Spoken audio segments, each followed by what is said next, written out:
Hi everyone, hopefully this is good enough. Thank you for being here.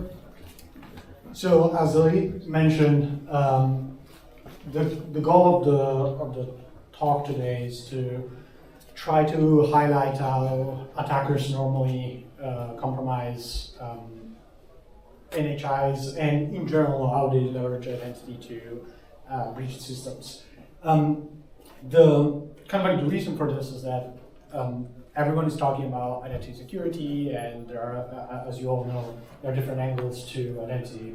There's a compliance angle to it, and there's a risk angle to it. And I feel like we don't spend enough time talking about sort of like the actual tactics and techniques that attackers use to leverage compromised identity and ultimately breach a system.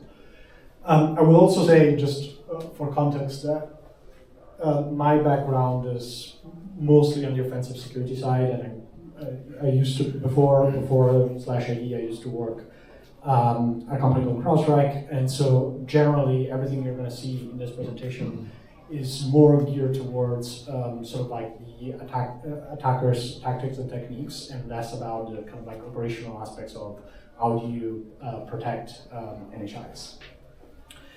So to give a sense of the problem, this data comes from the Global Threat Report that CrowdStrike released in 2024. What they do is they look at all the incidents that they've tracked, and they try to understand how do the attackers got in for each incident, and what new techniques we are seeing out there. I think one of the most interesting trend, and by the way, I think this for 2025 has grown to about like 82%.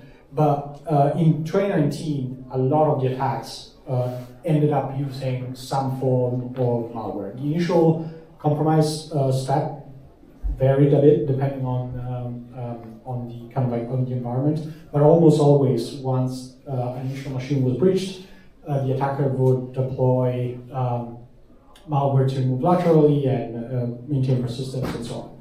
That number has basically gone down significantly over time to the point where the vast majority of attacks today is malware-free. And what we mean by malware-free is that it's a mix of social engineering, identity-based attacks, so like hands-on keyboard, lateral movement techniques, and so on. And so what this means is that clearly the center of attention for attackers is shifting away from sort of like traditional like vulnerability based kind of like compromise. And I'm going to talk in a bit about why I think that's the case. So the trope that you might have seen around in a few conferences is that these days attackers don't really break in, they tend to log in. And this is not just sort of like, this is not just vendor speak. This is backed by more data. So three other data sources that I think are quite interesting. So Verizon maintain a database of breaches that they've investigated, or they're like public. They've shared publicly available information. I think since the inception of the report, they've covered about 33,000 breaches. Across all breaches, across all the years, they found that around 31% involved stolen credentials. And this is by far the number one vector of initial compromise that they've observed, I think, in the past decade or so. Two other data points. One, again, this comes from CrowdStrike. They've seen a almost 6x increase in Kerberos attacks year on year in 2024. And for those of you who are not familiar with Kerberos, the basic idea is you've compromised a machine and some credentials, and you then try to use those credentials for your domain controller to forge other Kerberos tickets and move around in the environment and escalate privileges. The last one the last statistics that I think is interesting is what the AWS CERT reports. So at the last Dreamforce, which was about 12 months ago, they had a presentation around sort of like all the breaches that they observe in customer environments. And their stats was that about 66% of all the AWS observed breaches were caused by a leaked or a stolen credential, often an access key for an IAM user, but not all the time. And that by far was the number one way attackers used to get into an AWS environment of their customers. And so effectively, when kind of like you think about the kill chain for a breach and how breaches happen, you generally have sort of like this set of steps. The initial step is almost always either a leak of some kind, and I'm going to touch on a couple of recent examples, or some kind of phishing attempt. And then once the attacker has gained access to a set of valid credentials or auth token, and they've compromised sort of like the first account or endpoint, the next step often happens to be credential harvesting. The reason for this is something that I think we talk about a lot as an industry when it comes to like list privilege and trying to get to like just-in-time permissions and so on.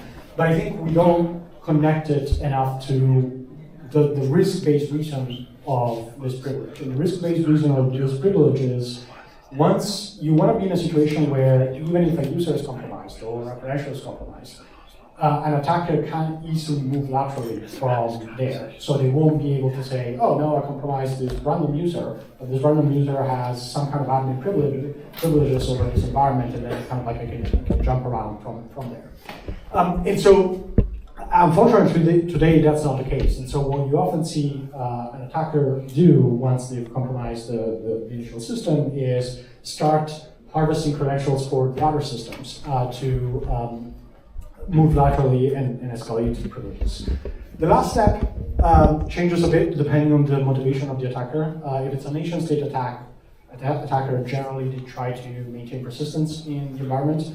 If it's a financially motivated attacker, generally they start a sort of like ransomware campaign to blackmail the victim. But again, almost always, what ends up happening is the attacker has harvested a bunch of credentials. They have now gained a domain admin or the equivalent, depending on the IAM system, and they're able to install whatever they want and either maintain persistence or install some ransomware and blackmail a target company. All right, so now what you've seen before is not particularly novel or necessarily insightful. I think what's interesting is that we're seeing sort of like an evolution in the entry points that is somewhat underreported.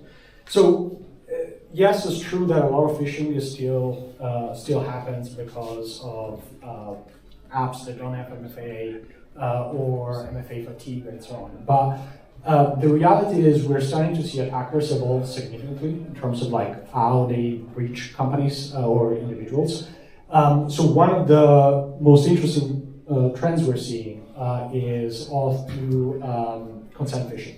And the basic idea here is you have a auth through application that asks for high permissions for a user. And once the user has granted a permission, then the malicious app can sort of like move laterally in the customer environment. This has some nice properties from an attacker standpoint, mainly that one, the whole flow looks entirely legitimate because it's actually like a authorization flow or a Google authorization flow. So it's not something you can easily spot visually or through sort of like the standard like regular-based, regex-based ways of detecting phishing attempts.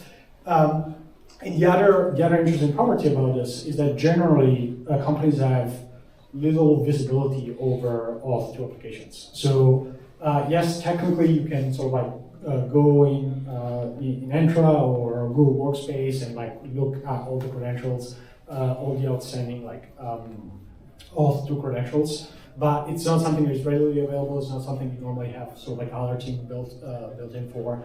And so as a result, they tend to fly under the radar a lot more than, say, MFA bombing, which is something that most IDPs report on these days. So we're seeing this evolution on the phishing front. We're also seeing an evolution in terms of how people look for leaked credentials. So it used to be that leaked credentials were all about, oh, there's some source code on GitHub, and there is an API token in there, and people like take the API token and do stuff with it. Since then, since that was the norm, a number of other things that we're seeing a number of other things. One, we're seeing an increase in other places that attackers scan. NPM is an example, Docker images, layers is another example, crash dumps, and so on. So we are, so on the one end, there is an increase in the number of sources that people scan, and on the other hand, there's also an increase in the type of basically key material that people are looking for. It's not just like an API key, but it ends up being more like a pre-authenticated URL of some kind, a certificate. So attackers are getting pretty creative on the type of key material that they steal to compromise victims. Lastly, something that is often in the news because it tends to draw a crowd, but are supply chain attacks. I think the one that probably everyone is familiar with is SolarWinds, and most recently there was a supply chain attack for a open source library called TJ Action. There's used in a lot of like CI/CD pipeline, and the basic idea here is you somehow compromise a library, a piece of software, a code repository of some kind, and then you use that to dump credentials from the customers of that company or the users of that library. Now, the interesting thing there is, for the most part, the initial breach of the supply chain tends to happen with one of the previous two methods that I mentioned. So in the TJ Action example, the developer of the library came out saying that basically they had accidentally lost a personal access token from GitHub, and the attacker had used that personal access token to then effectively create a backdoor in the library, and the library got deployed afterwards. There are very few cases in which the supply chain attack happens through more sophisticated means. Sometimes we're seeing nation-state attackers playing a very long game where they start contributing legitimate like PRs to libraries, and then over time they kind of like install a backdoor, but that's the exception rather than the norm, and they take, because those are campaigns that take a long time to build. All right, so that's how attacks normally start, and this is normally how people end up sort of like staying in the system and maintaining persistence. So one way is through some form of token forging. So the idea here is that you've been able to compromise an environment, and especially for on-prem AD, you have various ways in which you can forge tokens that are highly privileged and long-lived, and you use those to stay in the environment. Something that we are seeing more recently are the creation of malicious IDPs or some form of malicious federation. I don't know if you follow the MGM attack that Spider ran a couple of years ago. But basically, what they did was to create a malicious IDP within their Okta tenant of MGM, and then because of the way the IDP was federated, the attacker could log in as an admin in the MGM Okta environment. And since then, Okta has released a patch to prevent the kind of behavior, but they had to basically bring down the whole IAM system for about like 7 days. They incurred, I think, $185 million in losses from basically the inability to log in. So that's another category of things we're seeing. And then the third one that tends to be stealthier is basically the addition of MFA factors or grants to an existing Auth2 application or user. The idea here is you've compromised the credentials. Now you're gonna have your own sort of like 2FA factor to log in at will, or you've compromised the service account. You've created a new set of credentials for that service account so that you can maintain persistence in the environment. All right, some statistics on attacks that I think are quite interesting. This comes from a combination of Palo Alto Global Threat Report, CrowdStrike Global Threat Report, and Verizon. So the average breakout time, meaning the time from initial compromise to lateral movement in an environment, is about an hour.